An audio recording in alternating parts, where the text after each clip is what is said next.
What's the easiest choice you can make? Window instead of middle seat? Picking a vendor who sends a great gift basket? Outsourcing business tasks you hate? What about selling with Shopify?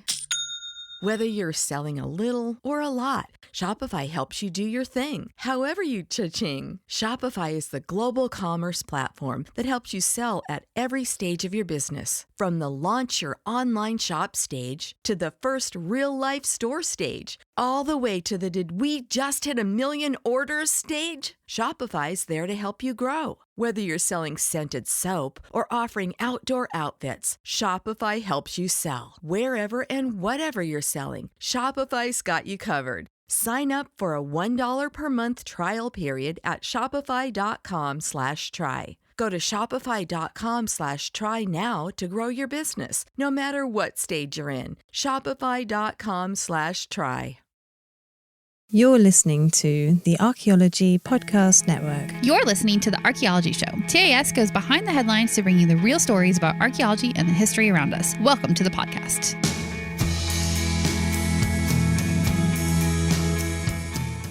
Hello and welcome to episode 196 of The Archaeology Show. It's actually just me today, and I'm not going to continue that intro. I'm just going to go straight into it because this is going to be a short episode. Basically, long story short, I left Rachel in North Carolina this last week while I took the RV over to Alabama to get some factory service center warranty work on our RV. It's just we've got one system that just keeps failing. So that happens. You know, it's an RV. Things break. But they couldn't figure it out last time we were there. So I had to come back because we don't have time. I don't know. It's a long story. So I've been there having late night meetings, having to get up at 3.5 hours after the meeting at 6:45. Bring the RV into the bay, and it's just been a week. So because of that, we didn't really have an opportunity to record, but I'm putting something out real quick because, and I was just going to leave this feed empty. I was just going to say, okay, we skipped it. No big deal. We'll come back next week. And we do have some great news stories to talk about. But while I was just kind of trying to relax last night after a 500-mile drive, the first part of my journey back to North Carolina, I turned on just some background TV, and I saw the show Brea, which is streaming on Peacock. So if you haven't seen this yet, it's on NBC. I think they're in season 2 right now.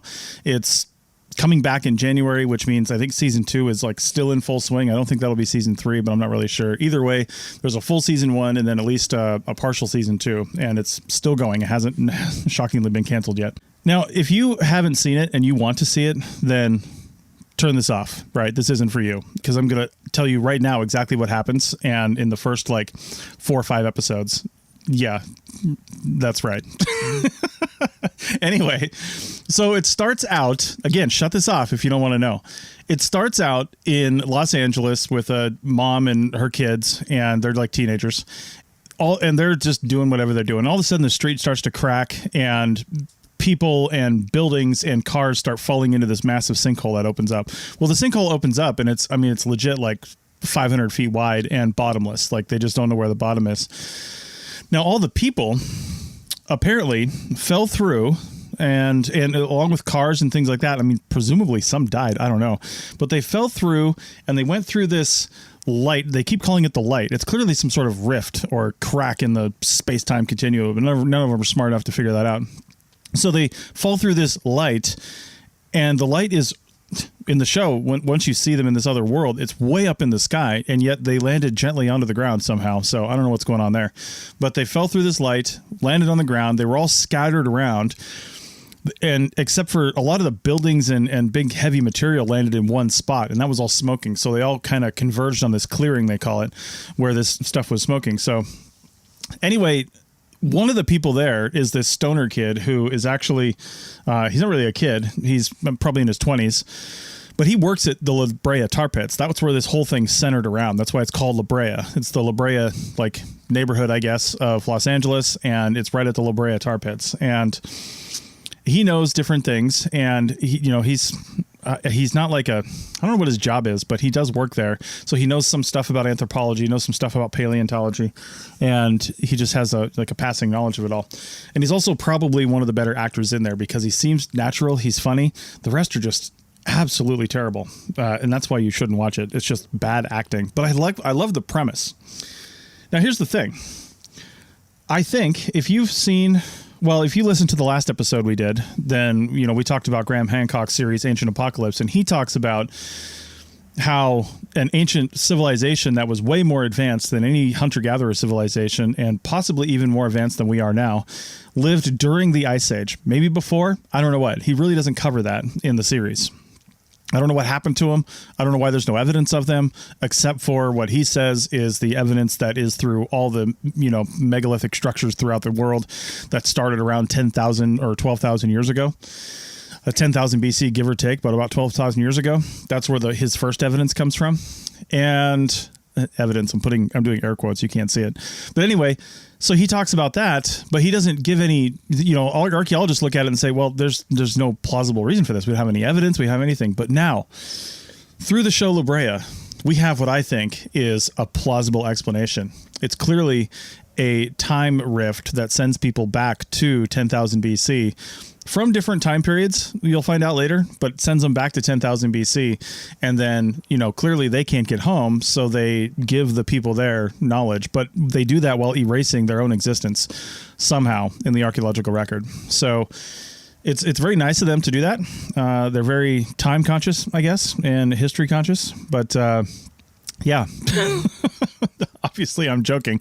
Go watch Andrew Kinkella's video on Kinkella Teaches Archaeology, I think it's called, on his YouTube channel. Anyway, go to the Pseudo Archaeology channel on this network, and you'll see a link to his YouTube. But he did a video called Graham Hancock is Right.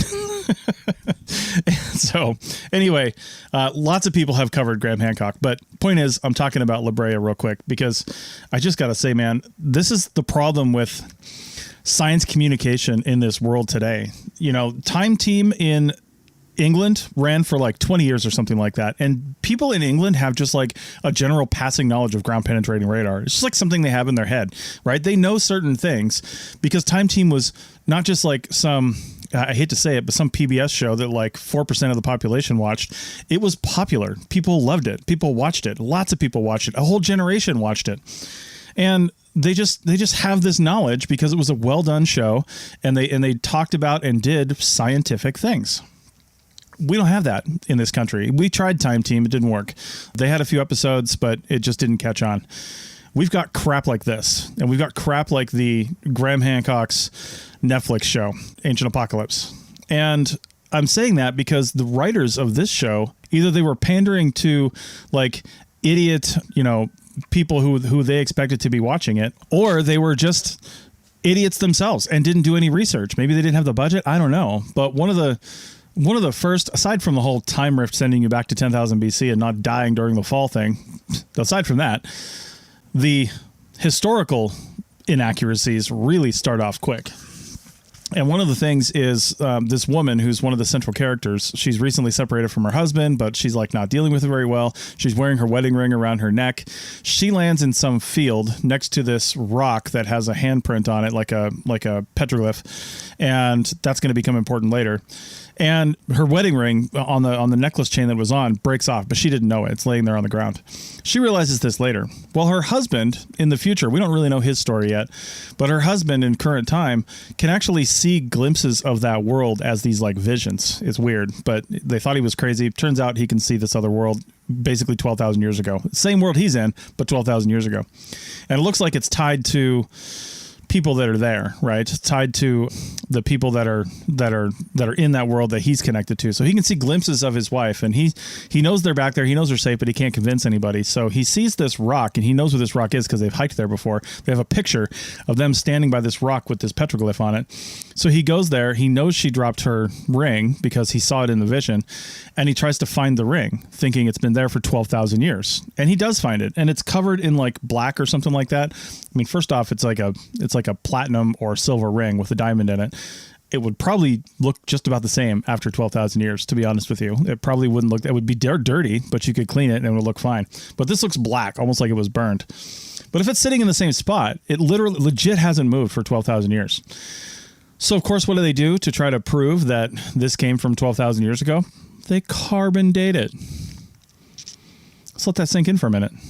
They carbon date it. They didn't carbon date stuff around it. They carbon dated the ring. I don't even have words for that. there's so many other dating methods they could have used. They could have, I don't know, maybe done some sort of, luminescence dating on the soil around it or something. But either way, or just the depth alone of undisturbed soil, maybe that, I don't know. But carbon dating, it's the only words that the producers or the writers knew. And so they used them. And it's completely just like garbage, right? Just total garbage. And that's the first thing. The second thing is, of many, I should say, is they eventually figure out, because the woman who's the lead character, she recognizes the Hollywood Hills, and because they see it as a picture on an ambulance, and she's like, holy crap, I think we're in Los Angeles still, but like a long time ago. And then the tar pits guy figures out it's got to be around 10,000 BC because he just happened to be near this lake of tar, the tar pits. He didn't put it together right away that it was the Brea tar pits, but saw these tar pits. He saw these camels, which there were camels in Paleolithic, or I guess post-Ice Age America. They died out with a lot of the other megafauna, but they were there. And there was 8 of them, and they were coming towards the tar pits. And he's like, sees them, and he's like, no, as he puts it together, and he like waves them off. And he told this other woman that he was looking for that he saw there. He's like, dude, they just excavated these last year at the tar pits. There was 8 camels. They all went into the tar and they all got stuck there. And I saw it. And then they dated it to 10,000 BC. And he's like, so that must be where we're at. He's like, I can't explain it. I don't know what's going on, but that must be where we're at. And so ignoring time and all that stuff, but you can't really ignore it. They mess with it quite heavily. It's like, would he even have seen that if he in the future went to the past and erased it? Because the past has already happened. Presumably he's already been to the past before he was even born. I don't know. It kind of breaks your brain trying to think about time like that. But that's where a lot of the other inaccuracies really start to come into play. Because eventually they meet some other people. They all speak English. We don't know why yet. And there are definitely some native people, Native American type people. I don't know if they're from 10,000 BC or not. There were definitely plenty of people here at that time in that area.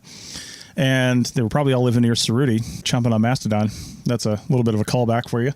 Anyway, so they were, they meet these people. There's a whole fort that's been built. It looks like something from, maybe the last 2,000 years that any Native American group could have probably built with these little structures and things like that.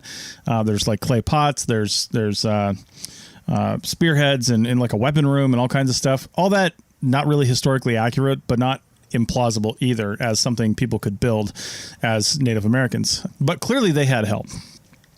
According to the show. And I feel like Graham Hancock is one of the writers of this. He's like trying to figure out how he can make his theory plausible and just kind of planting this in the minds of people. Then we'll see another series next year talking about how he's found evidence of this. But again, it just depends, right? Because there's one point they get a guy to fly through this thing in this little, and they call it a plane, but it looks like a drone almost. So you can have rotating things so it can lift off and land vertically, but also fly like a plane. But he crashes it coming through. He had like an engine failure, and there's a whole thing about how they actually find the clearing in Los Angeles as an archaeological site, and they find some of the artifacts from the people that were there, right? They find some of the stuff. In fact, the lead lady, she wrote a letter, put in a bottle, and they found that letter 12,000 years later, which is kind of cool. It's one way to at least communicate one way. I would have tried that right away, do some petroglyphs or something to see how that works. But it's got to stand, the test of time, and hopefully it makes it. But anyway, in the future, the guy has a vision about, some of the stuff that's going on. And then they get to this archaeological site and they find this aircraft in the clearing. It wasn't originally in the clearing. It was off a few miles away, but they find it in the clearing and there's bodies around it. So, okay, let's just put that together right off. So presumably they got the plane working. They tried to fly people out of there, but it crashed in the clearing and people died. But they didn't bury them. They didn't move them. They already talked about burying people, but they didn't move them. They just left them there and took off. In that version of history. Well, they managed to get a message through another drone, said, don't take off. There was all kinds of drama. They ended up not taking off. And in the future, the plane disappeared from the archaeological site. So events in the past can affect this timeline. If you're a time buff when it comes to movies and things like that, you always got to wonder when they start dealing with time travel, do people going into the past create another timeline that is disconnected from the one they came from?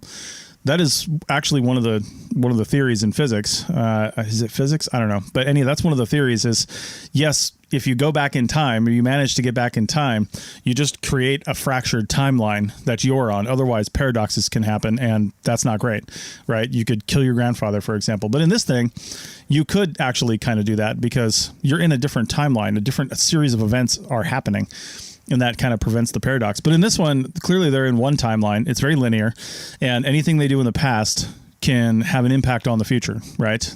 And they can send messages to the past, which can have an impact on the future, which is, again, totally mind-bending.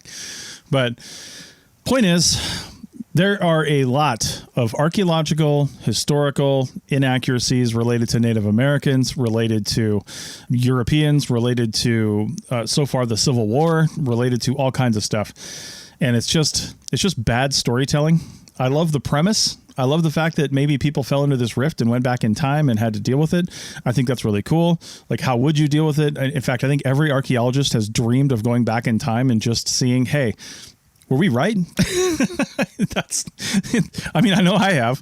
You sit on a site and you're just looking around going, man, according to what we have here and what we know, this is what we think was going on at this time. But I would love to just be sitting over that other rise on my belly, looking out in binoculars and saying, is that actually what happened? There's this little piece in your mind that's going, what if we're wrong? And I don't think we're that wrong. I think we're probably wrong in when we try to create this narrative that, oh, they were definitely doing this and this and this. We don't know that, but we know that maybe it was a hunting camp. We don't know the order of things. We don't know the process of things. Maybe they were retouching a projectile point or an axe or something like that in order to use it. That's the assumption, but we don't really know, right? We think we have a pretty good idea, but we can never say for sure 100%. Even through experimental archaeology, we can say, okay, 99 out of 100 times this is what was happening, but that one time is still hanging out there, right? And you can't ever get rid of that. So, watch it if you want to. It's terrible acting. I really wish that they could do a better job at this from an acting standpoint and just from a storytelling standpoint. It would be a great story to watch if they could just get some of the details better, right? It wouldn't take away from it at all. Like carbon dating a diamond ring. Come on. I know it's carbon, but you can't carbon date diamonds. You just can't. They're too old. So if it was a natural diamond, if it was a synthetic diamond, that's a whole other realm. I don't even know anything about it. Maybe you can carbon date a synthetic diamond. I don't know. But either way, it's probably not the right kind of carbon to be able to date it, would be my guess. But again, I don't know. I have a feeling I know who's going to email in on this, though, and tell me whether or not I'm right. Because I didn't research it at all. So that's it for this episode. Rachel and I will be back next week with some great news stories about some really cool stuff that's actually been happening in the world. And in fact, one of them dates to, I think, around 80,000 years ago, which is pretty cool. And it sounds like they got a Blue Apron meal and tried to make it. So we'll talk about that next week. Thanks for indulging me in this short little episode. And again, we'll see you next time.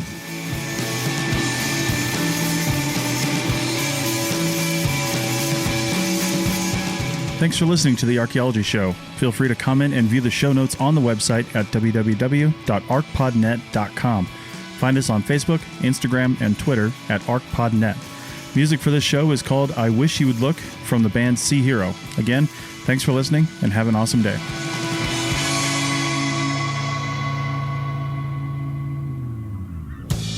This episode was produced by Chris Webster from his RV traveling the United States, Tristan Boyle in Scotland, DigTech LLC, Culturo Media, and the Archaeology Podcast Network, and was edited by Chris Webster. This has been a presentation of the Archaeology Podcast Network. Visit us on the web for show notes and other podcasts at www.arcpodnet.com. Contact us at chris@archaeologypodcastnetwork.com. Is your vehicle stopping like it should? Does it squeal or grind when you brake? Don't miss out on summer brake deals at O'Reilly Auto Parts. O'Reilly Auto Parts.